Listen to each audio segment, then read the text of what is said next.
ঈদ শেষেও চট্টগ্রামে অস্থির সবজি, মাছ ও মাংসের বাজার। সরবরাহ সংকটের অজুহাতে বেগুন, বরবটি, কাঁকরোল সহ বেশ কয়েকটি সবজির দাম বেড়ে হয়েছে দ্বিগুণ। সাগরের মাছও কেজিতে আগের চেয়ে ১০০ থেকে ১৫০ টাকা বেশি, অভিযোগ ক্রেতাদের। দাম বেড়েছে ব্রয়লার ও সোনালী মুরগির দামও। বাজার তদারকির দাবি সাধারণ মানুষের।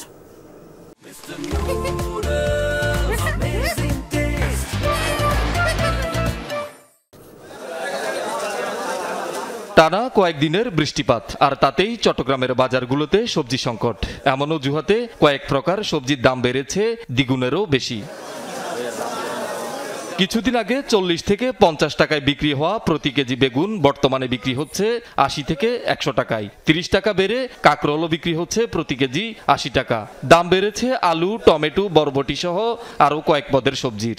আপনার কাঁকরোল ৮০ টাকা বিক্রি করতেছে, চিন্তা করে দেন। তারপর আপনার বেগুন বিক্রি করতে ৭০ টাকা, ৪০ টাকার বেগুন ৭০ টাকা। কিছু জিনিস বৃষ্টির কারণে দাম বাড়ছে, আর কিছু জিনিস বৃষ্টি হওয়ার জন্য কমছে দাম। সিনেমার সবজি এখন একটু কম, এগুলো বাইরের সবজি।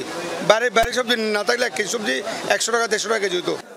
সাগরে মাছ ধরায় নিষেধাজ্ঞা শেষ হলেও এখনো কাঙ্ক্ষিত মাছ আসছে না বাজারে, তাই চড়া মাছের দাম। বৈরী আবহাওয়ার কারণে শিপিং বোট নিয়ে জেলেরা সাগরে যেতে না পারায় এমন পরিস্থিতি বলছেন বিক্রেতারা। আমার কাছে তো ১০০-১৫০ টাকা বেশি মনে হয়েছে। হ্যাঁ, বিশেষ করে রূপচাঁদা মাছের দামও আমার আইডিয়া আছে। সরবরাহটা কম, মাছের পরিমাণ কম, মাছ দোকানদাররাই বসে নেই।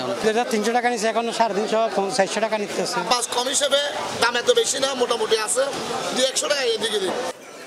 স্বস্তি নেই মুরগির বাজারেও। কেজিতে ৪০ টাকা বেড়ে সোনালী মুরগি বিক্রি হচ্ছে ৩০০ টাকায়। হাইব্রিড ৩০ ও ব্রয়লার মুরগির কেজিতে বেড়েছে ১০ টাকা।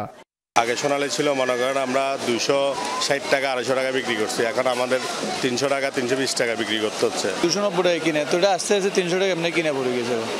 এখন ৩০০ টাকা বিক্রি করতে কাস্টমারের ৩০০ টাকা বললে মানে গোসা করে চলে যায়। এক একটা মুরগি তো ১ কেজির উপরে বা প্রায় ২ কেজির কাছাকাছি হয়ে যায়, সেক্ষেত্রে আমাদেরকে ৫০ থেকে ১০০ টাকা বেশি দিতে হচ্ছে।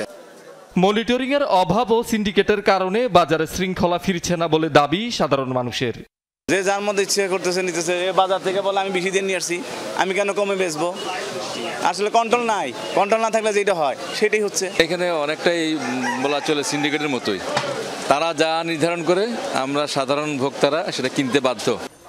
এদিকে বেশ কিছুদিন ধরে স্থিতিশীল রয়েছে নিত্যপণ্যের বাজার।